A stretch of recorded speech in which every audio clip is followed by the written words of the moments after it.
रिमीज garden. पेड़ पौधे हैं मेरे दोस्त और मैं हूँ मोनाली, आपकी नई होस्ट। आज के इस वीडियो में हम लोग जानेंगे कुछ ऐसे ऑर्गेनिक फर्टिलाइजर्स के बारे में जो हमारे घर में मौजूद होते हैं और जानकारी के अभाव में हम या तो उन्हें नाली में फेंक देते हैं या तो उन्हें डस्टबिन में फेंक देते हैं। आप जानते हैं कि जो फ्रूट्स और वेजिटेबल्स जो ऑर्गेनिक होते हैं उसे हम मार्केट से जब खरीद करके लाते हैं तो उनकी कॉस्ट जो है वो नॉर्मल फ्रूट्स और वेजिटेबल्स से कई गुना ज़्यादा होती है। तो क्यों ना हमारे घर में पड़े इस वेस्ट को हम बेस्ट में कन्वर्ट करें और हमारे घर में पड़े इस फर्टिलाइजर्स को हम यूज़ करके घर में ही ऑर्गेनिक फ्रूट्स और वेजिटेबल्स को तैयार करें।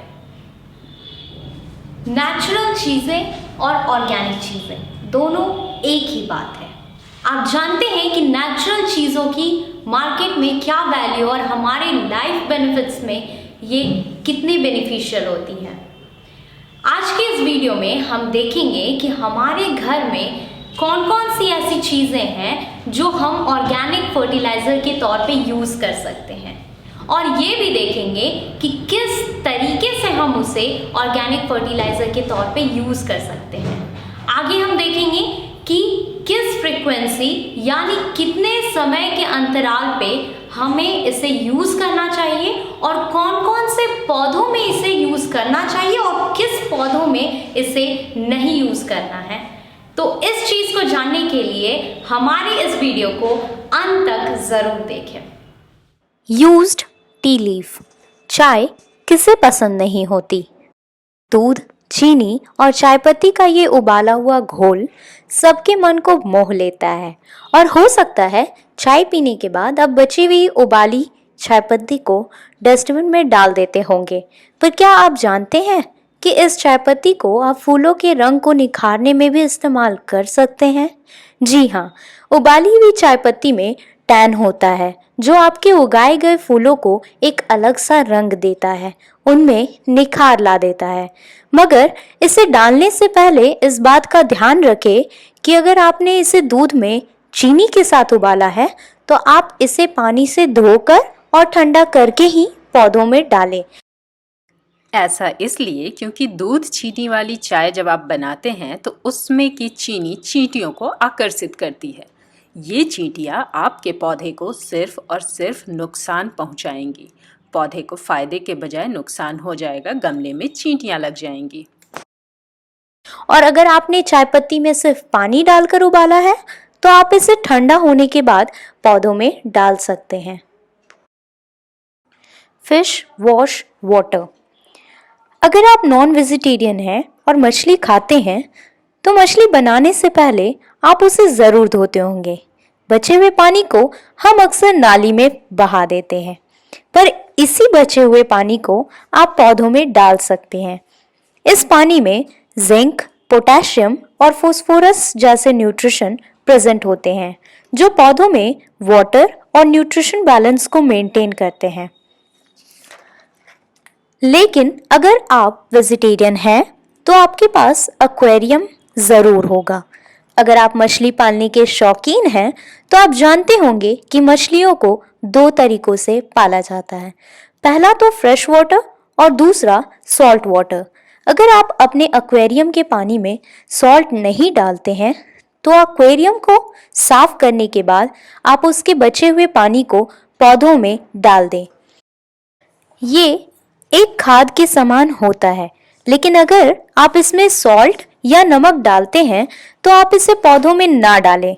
नमक वाला पानी डालने की गलती ना करें। याद रखें, एक्वेरियम का पानी डायरेक्ट ना डालें, इसे डाइल्यूट करके ही डालें, मतलब कि 10 टाइम्स पानी इसमें मिलाकर डालें। ऐसा इसलिए क्योंकि इसमें अमोनिया की मात्रा ज़्यादा होती है। अमोनिया बहुत अच्छी खाद है पर इसकी ज़्यादा मात्रा पौधों को नुकसान पहुंचाती है। वेजिटेबल वाटर यानी कि कटी हुई सब्जियों को धोने के लिए इस्तेमाल किया गया पानी। कई तरह की फल और सब्जियों को हम धोकर काटते हैं, तो कई सब्जियां ऐसी भी हैं जिन्हें हम काटने के बाद अच्छे से धोते हैं तभी इस्तेमाल करते हैं।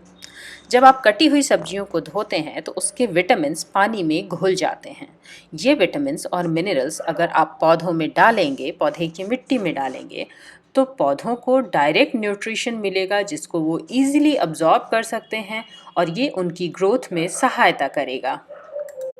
जैसे कि आलू या बैंगन जैसी सब्जियों को हम काटने के बाद धोकर तभी इस्तेमाल करते हैं।